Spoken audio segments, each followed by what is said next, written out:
Hello everyone, it's John Pollock with you for another edition of Fight News Now Extra. Robin Black is going to be joining me in just a couple of minutes as we take a look at some of the best fights in MMA history coming off this past Saturday's UFC 165 main event.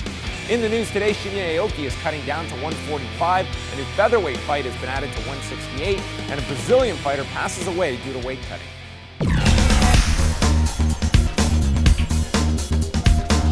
We start off with the unfortunate news of the passing of Brazilian fighter Leandro Souza, who died on Thursday night as he was attempting to cut weight for his flyweight bout that would have taken place Friday night for Shooto, Brazil.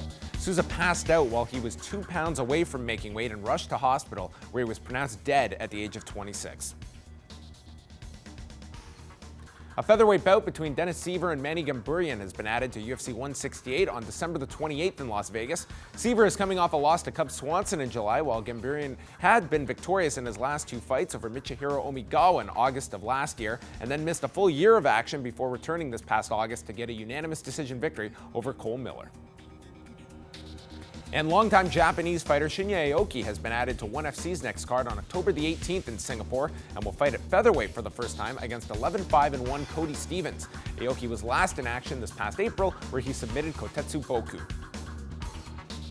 Joining me now is Robin Black as we discuss a number of different topics. Wanted to first start off with an interesting debate that has come out of Saturday's fight with Jon Jones and Alexander Gustafsson. Many people labeling it the greatest fight of all time, the greatest title fight of all time. Many different accolades being thrown at this fight right now, and it brings up a lot of discussion about some of those greatest fights of all time.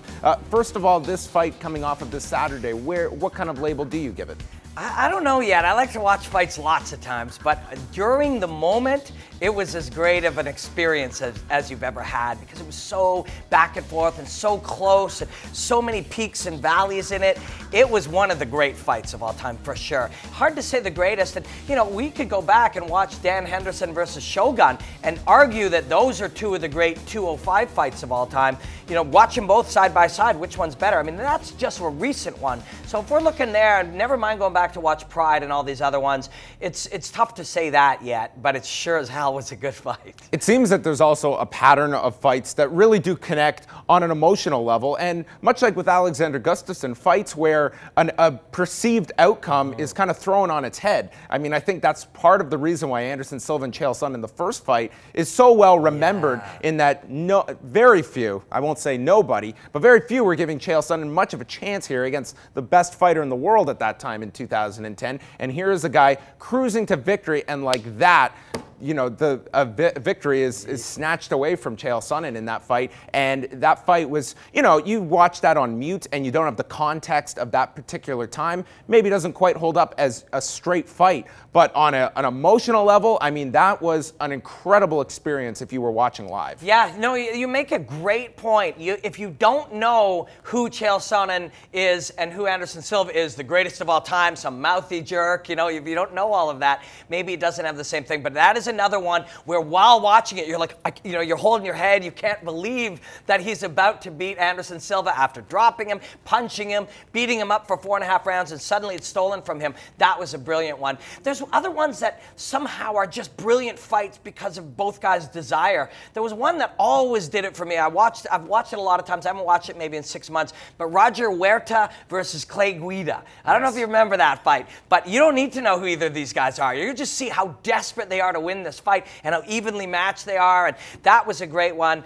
And then one of my very favorite fighters ever was Jens Pulver, and then my up-and-coming favorite fighter at the time was Uriah Faber. That was a brilliant fight. There's just so many. The sport is young, but because we are having so many contests on a regular basis and more every year, there's so many great fights, and we're going to see more great fights. But that fight last Saturday night, it was definitely one of the greats. You mentioned Jens Pulver, and another fight that to me was one that at the time I was just so stoked for, and that was UFC 35 when he fought BJ Penn for the first time, and BJ Penn had come in, just looked like a monster in the UFC. Yeah. He was a big favorite going into that fight, and here Jens Pulver nearly tapped out in that second round, and here you had him take the majority decision. That to me was just an amazing moment, if for nothing else, that Jens Pulver pulling off here, the champion, pulling off what was perceived to be a big upset at the time. You had Fedor Emelianenko and Mirko Cro Cop kind of meeting at the right time in 2005. You had a bit of a changing of the guard when Fedor Emelianenko beat Big Nogueira for the title back in March of '03. I mean, Josh Thompson, Gilbert Melendez, maybe the greatest trilogy of all time. I mean, it conjures up just the history that mixed martial arts is now starting to really see when you have a seminal fight like Jones-Gustafsson, and you can compare it now to a pretty expansive library now of fights. It's true, and this conversation is cool because it's making you start to think about, we know what a great fight is technically, and we know when two guys, you know, you see a Nick Diaz fight against, what's his name, the British guy, 170 pounds. Paul Daly. That round, that was an insane round. You know that's a brilliant round of fighting. But context, you're right, makes a big, big difference. Tim Sylvia, Randy Couture, context is key to that fight because 24 of those 25 minutes were pretty dull, but that was, you had a crowd in Columbus, Ohio that night counting down to the end of that fifth round like it was New Year's Eve. It was incredible. And you see Tim Sylvia at the very beginning, he's so tall and he's so long, and Randy was never known as a striker, and he's training with Sean Tompkins, and he comes in and I think he throws a straight 2 inside leg kick and another 2 and drops this giant man, and you're like, holy shit, I think Randy Couture is going to take the title from this giant. All context is a lot of it. You know, you look at Griffin and Bonner, that's the fight a lot of people will say is one of the greatest fights of all time. And again, it's the same thing. Those weren't the greatest fighters in the world, but it meant something to them, and they fought like it was the first Ultimate Fighter. This was their life, and it built a whole company. And it's amazing, you know, when you look at just this year alone, we've had Matt Grice, Dennis Bermudez, Johnny Hendricks, Carlos Condit, Brian Stan, Vanderlei Silva, and now we're coming off John Jones, Alexander Gustafsson. I mean, in 2013 alone, there's a huge debate for what is going to be Fight of the Year. So those are some of our picks. Leave some comments and let us know yours as we continue on Fight News Now Extra.